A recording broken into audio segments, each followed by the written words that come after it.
காற்று வந்து உன் குழல் கலைத்தால் கைது செய்வதென ஏற்பாடு.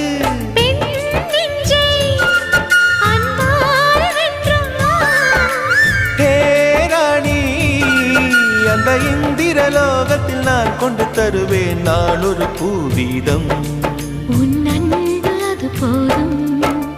தொடு தொடுவெனவே வானவில் என்னை தூரத்தில் அழைக்கின்ற நேரம். விடு விடுவெனவே வாலிப மனது விண்வெளி விண்வெளி ஏறும்.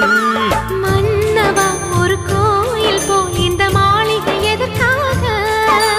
தேவியே என் ஜீவனே இந்த ஆலயம் உனக்காக. வானில் ஒரு புயல் மழை வந்தால் அழகே என்னை எங்கனம் காப்பாய். கண்ணே உன்னை என் கண்ணில் வைத்து